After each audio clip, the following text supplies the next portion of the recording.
I'm Brent Stafford, and welcome to another edition of RegWatch on GFN.tv. And this is our last episode before we pack up the studio here in Vancouver and head off to Warsaw, Poland for GFN 2023, the 10th anniversary of the Global Forum on Nicotine. And we're excited to be going for many reasons, but I think the most important is getting to spend some face time with guests on this show. And one of the people we always look forward to meeting in person is Clive Bates, tobacco control policy expert and former director of Action on Smoking and Health UK. Clive, it's great to see you. Are you looking forward to GFN this year? Brent, I am totally looking forward to it. I always look forward to it. It's a standing fixture in my calendar. I get so much from it. I learn so much from the presenters. I learn so much from the conversations in the margins. It's a great event. It's really good. Yeah. Let me ask you, how often have you attended? I'm pretty sure I have a 100% track record, and I've been to all of them so far, including the online ones during COVID and the hybrid one in Liverpool. So I have 100% track record, and I go not because I'm forced to go, but because actually I find it very worthwhile. In particular, the emphasis is very much and has increased over the years on consumers and consumer insight, and it's a great place to meet the consumer advocates and the sort of experts on what the users of these products and essentially the beneficiaries of tobacco harm reduction actually think and feel about everything. And to be honest, if you're not interested in that, then I don't see how you can do your job in tobacco control or public health. You really ought to be curious and hungry for those insights. And that's why I find the conference so useful. You know, often, Clive, it kind of feels that tobacco control doesn't see smokers. The smoker is kind of invisible in a way. And so it would be really harder for them to even see vapors in terms of their purview. Well, look, I agree with that. I think having started my career in public health as director of Action on Smoking and Health, I was very conscious that we didn't really have anything to do with smokers other than see them as an enemy. And it was partly they were organized by, to the extent they were organized by the tobacco industry and really functioned as a front group with the interests primarily of the tobacco industry to the fore. And couldn't really and there was also, I think, in our business, in tobacco control, there's also quite a strong non-smokers' rights current in there, which is different to the public health. I mean, I see myself as someone who's engaged in public health and concerned about cancer, heart disease, and so on. But if you're a non-smokers' rights, what you were really concerned about was somebody smoking near you in a plane, in a restaurant, in a pub or something, and being really fed up with that and wanting to drive smokers out of the public spaces so that you could have clean air, or at least drive the smoking out of public spaces. So that, by definition, put those interests at loggerheads with each other and often created conflict. Then you've got the whole sort of anti-corporate, anti-tobacco industry thing, which runs deep in tobacco control. And that just basically sees the industry and its customers, sees the industry as a predator and its customers as sort of gullible sort of fools, if you like, or victims that have been sort of trapped by the industry. So again, there's not much room for empathy there either. Clive, let me just ask, it almost sounds like you're describing that tobacco control considers smokers and now vapors as the useful idiots of big tobacco. That's off. I think it's very common to see that narrative, and it's very common for vapors, people who are active online or campaign to be accused of being shills. So not even useful idiots, just sort of, hacks and shills and paid accomplices. A famous Australian activist refers to people as quislings, which is a term, a disparaging term used in Europe for Nazi collaborators. So you can get a sense of the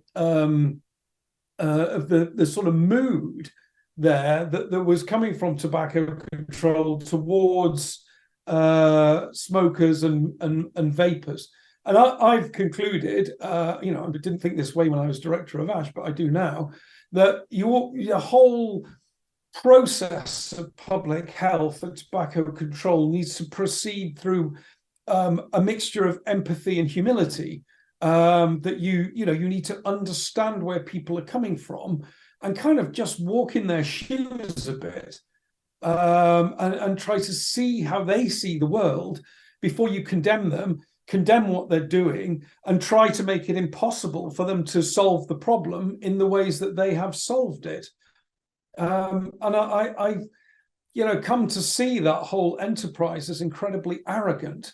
And a massive antidote to that is going to conferences like GFN. And I wish, to be honest, a lot more of them did, because then they would think differently about what is actually the core subject of their work. And the fact that they don't, to me, is unprofessional. Yeah, and that is one of my next questions is, does tobacco control attend these GFN events? Well, you get a few people. You get people who are interested in harm reduction that will come. You don't get as many as you used to, because people have recoiled because they have more industry people there giving the industry perspective and so on, and they have an industry exhibition where people bring the latest technology along and display it and everything. So rather than think about why they're doing that and why it's important to understand all that stuff and how it's not basically harmful, they've just gone into the usual sort of reflex, which is, well, that's industry, we can't be seen anywhere near that, which I think is a shame. And they lose, the conference loses, but it's their loss is the bigger. To me, the conference is still incredibly valuable and informative. And I'll say this, it helps to have the industry people there because you get their insights as well. You don't have to believe them, and you should always be skeptical about them, but you shouldn't shut them out. In a way, the Global Forum on Nicotine is treated as harshly as any other industry group would be treated by, say, the WHO. They're kind of shunned. People are not allowed to attend, for the sake of, somehow being tainted by industry. Yeah, I mean, they do that. I mean, it is ridiculous, because if you are in public health, and especially if you're an academic, your job is curiosity. Your job is to understand things, and you don't do that by excluding yourself from insights that you can get from a conference like that. It's a completely stupid way of doing things. It's like it would be like trying to do anthropology without ever visiting the people that you're studying. It'd be like trying to do it from a distance or from a helicopter or something. It's a ridiculous way of doing it. And I think it's not because they actually have a credible objection to the way the industry works in these things. And it basically, I'm all for it. They work quite constructively. It's because they don't want to hear these messages, because these messages that they get from consumers, get from the industry, is that the world is changing and moving on without them. This is where they would come face to face with their own impending irrelevance, and the fact that people can now solve the problems that they have spent decades and sometimes entire careers working on without their involvement, and in a way that they don't like. It's hard to express this, but the harm reduction approach and the mood music that you get at GFN is totally countercultural for the tobacco control community.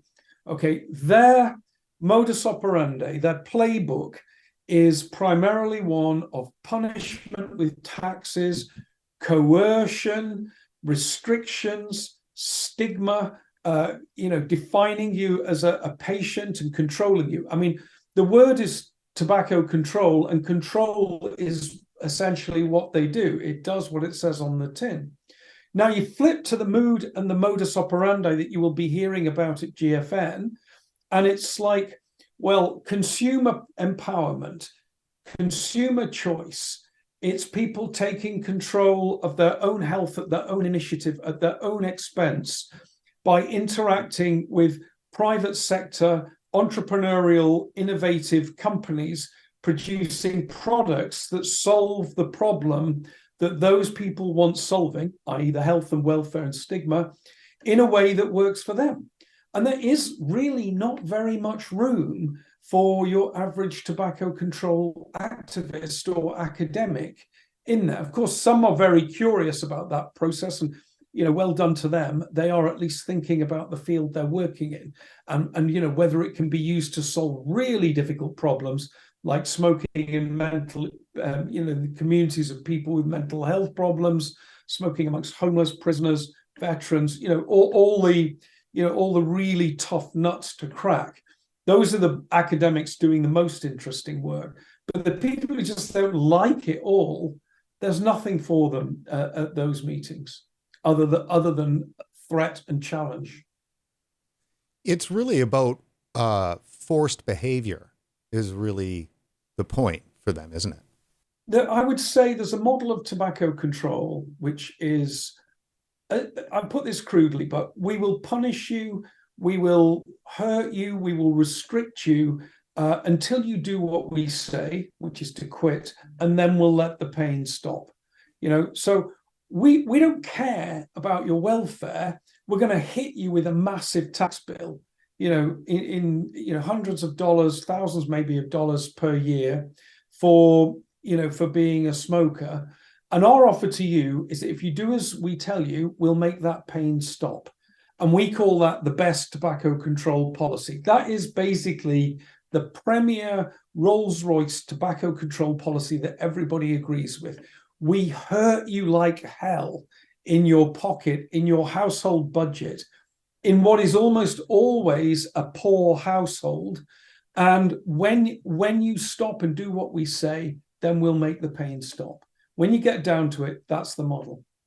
And that, I think, connects very strongly with a kind of belief that I have, and that is that nicotine vaping removes the harm that comes from smoking cessation. And that harm that comes from smoking cessation is everything that tobacco control and that you just laid out. Vaping, you can just step right out of that. It's really interesting. I mean, when we talk about harm reduction, we should take a holistic view of harm, which isn't, it's not just the cancer, cardiovascular, respiratory disease that you get from smoking gets dramatically reduced. Of course it does. Okay. But remember, there's a whole lot of other aspects. So how bad do you feel about, being in a place and smoking and everybody staring at you, or you're feeling stigmatized or antisocial? Then, so there are those welfare aspects to harm. Then there's a whole range of harms that are deliberately induced by policy. Okay, so I mentioned taxation is one.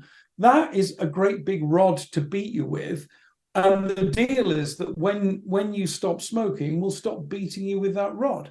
Even though you're probably already very poor to start with, we're going to use financial pain to get our way. So that's another form of harm. And it hits the household budget, and it hits the kids in the household as well. It's taking food off the table and so on. Then you've got the campaigns, which are often referred to as denormalization. So people will glibly trust that, well, we're denormalizing smoking or tobacco.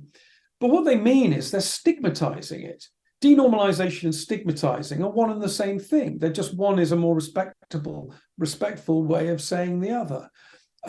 So those harms count for a great deal. And then you've got other more subtle harms, such as, well, let's call it the loss of autonomy. What if you liked smoking, even if I disagree with you and I don't like it, or you don't like it, or I've never tried it? You are entitled to want that and like it if you want to, and I am pushing you to stop it. There's the material aspects, welfare loss associated, and this is more controversial, but the feeling of loss and craving and withdrawal and then loss of something that people experience when they quit smoking. Well, vaping helps with all of that. It deals with those sort of harms. You've not lost something. Even if you think if you'd never had it, you wouldn't miss it. The fact that you've had it and it's been taken away, or you felt you've had to stop it, then you still feel as though you've lost something. Anyway, I'm rambling a bit, Brent, but what I'm getting at is there are a wide range of harms and feelings that people get when they are engaged with tobacco control and engaged with protecting their own health in their own way. And that's where I would go. That's why conferences like the GFN, and there are others, where you can talk to people and really get a feel for what they feel about it. Ask a question in the academic community. Why do people like nicotine? And you'll get a really dumb answer. Like, because they were hooked on nicotine when they were a child by a predatory tobacco industry, and now they're addicted and they can't stop. Okay. There's much more to it than that. I've never been a nicotine user. I've never been a smoker or a vapor. Don't intend to start. However, I feel obliged to listen to people at GFN, at the other conferences, and find out what they think they are doing and why they do it. And you get, it helps me relax. I feel stress and anxiety, controls my mood. I can concentrate better, calms me down. All this goes well, at certain times of day, I really like to have it. It breaks up the boredom of life. All of these things give a much richer picture of what's actually going on and helps you to understand why there is even a demand for nicotine.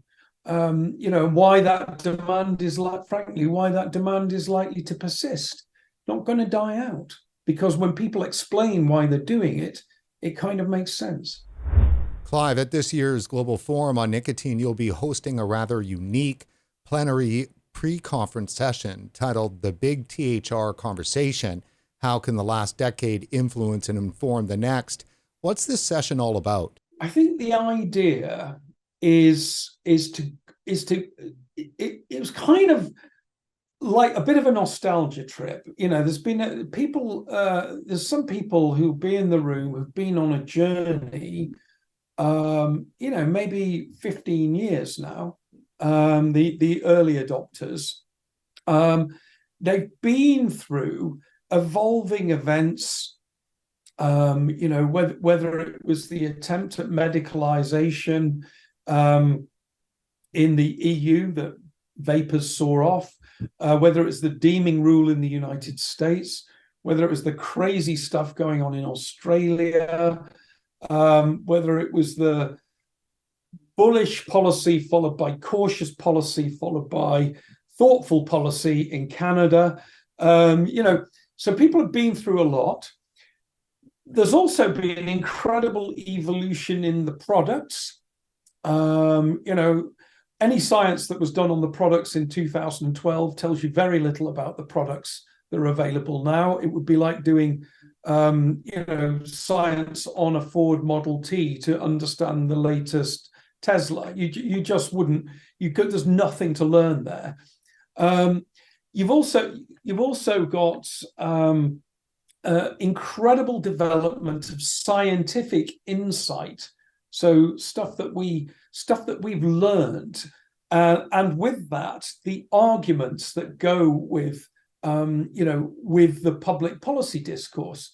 So in 2013, we weren't really talking about flavors very much.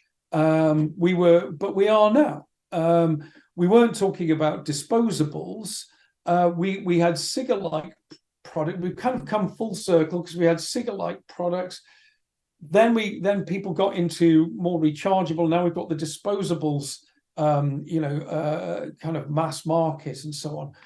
So I think the idea is to sort of synthesize all of these changes that we've seen in different areas of the landscape, whether it's, technology, policy, big events in history, the scientific understanding, the landmark reports, and rather than just have a nostalgia fest about what's happened over the last 15 years, to try to think what we can learn from that about what to do over the next 10 to 15 years, and what kind of threats are coming up and why they are like they are. What have the tobacco control community revealed about themselves? What has WHO revealed about itself? What do we know about, what have we learned from the kind of campaigns that the Bloomberg complex runs? Those are all quite interesting things to digest at this point, to try and understand what the underlying motivations are and what to do about them in future. Also, where is the optimistic story? I'm pretty optimistic. I have to say, I'm pretty optimistic. Why? Why is there something to be optimistic about? That would be good to draw out. Now, I've been told that what will make this session a bit unique is the participation from the audience. Tell us about that. One of the best sessions I've been in at GFN, this is a trade secret here, was I knew that the week after I was going to have to write a briefing for a consultation on flavors. And I thought, okay, a really cool way to do this at the GFN would be to crowdsource that from the audience. And I tell you, Brent, it was amazing. The clarity, the range of issues, the insights and everything. And, I just thought it was a brilliant way of doing it. It requires, it does require some skillful moderation, because you don't want people to go off on tangents and, make sort of lengthy speeches or whatever.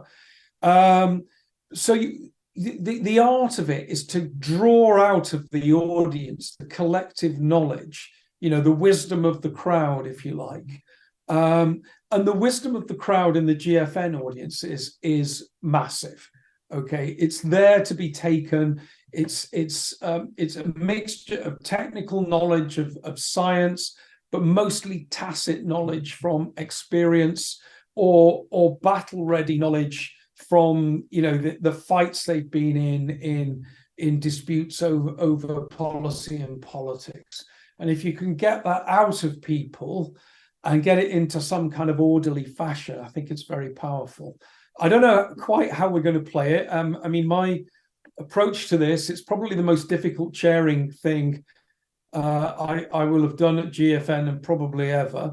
But it will be to try to help the audience find its own sense of direction in this by, really challenging them in a way with the answers that I'm getting, and then going to people who can address those challenges. And one of the things I understand is that's going to happen is that members of the audience are going to come up on stage and share short anecdotes connected to what you're talking about. So if anybody's out there watching this, and you're coming to the actual event, you better start preparing now. There's a couple of things you better be. One is prepared, 2 is concise, and 3 is interesting. Okay. And I'm going to be very tough, because as the chair in these sessions, you're really there on behalf of the audience, the rest of the audience, those who aren't speaking. And you're trying to get people to be as interesting and to the point as possible. So very much looking forward to getting people up on stage. But I really want to see people at their very best. And at their very best is, concise, interesting, and to the point. And give people something memorable to take away, write down. Give me something to put in the synthesis that we'll produce at the end of it.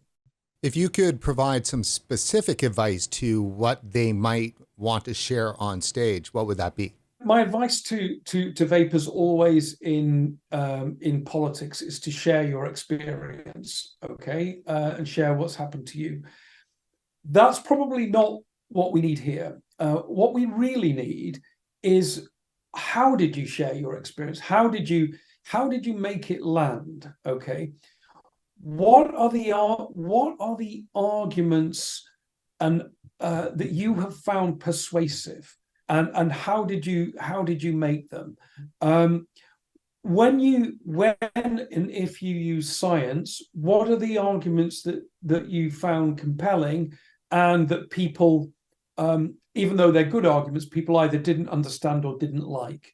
What have you seen by way of change in the environment, and why do you think that change has occurred?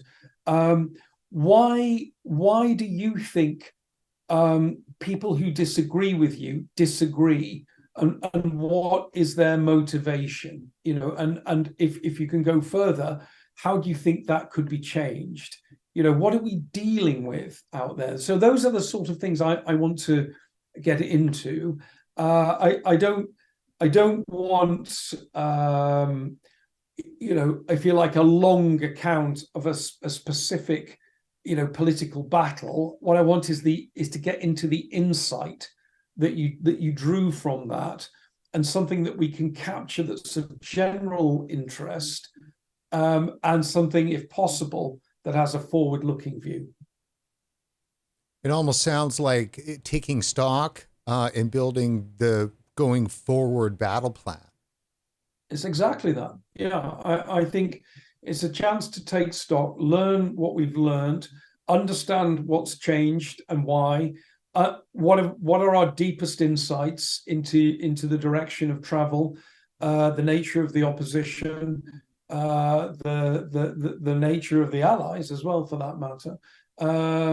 What's worked, what hasn't worked, what kind of environment would be acceptable, what do people think are the right kind of let's say compromises somewhere between complete laissez-faire and a total prohibition. There is a kind of sweet spot of optimal regulation. What do we know now that should be in that? I mean, I'm there. These are just my thoughts. I'm there to get everybody's thoughts in the room, but what I want is insights rather than accounts of circumstances. I want to try. What can we all take away from the experience you had, or the insights that you used in a particular situation? Clive, looking at the whole conference, the organizers have placed an emphasis on science in the main program this year. Is this an underserved topic? I think getting to the question is, what is the right science? I mean, there's a huge amount of science out there that isn't worth the paper it is written on. It's just, it's full of errors and mistakes and everything. So what is the informative science, and what is the subset of scientific insight that is most relevant to consumers and the evolving policy landscape for future nicotine products? And the basic claim of reduced harm, how robust is that, and why is it, and why do people make out when they find a few picograms of cobalt in it that the product is somehow deadly? So there's that. You've then got are these products displacing smoking or adding to the total amount of nicotine used?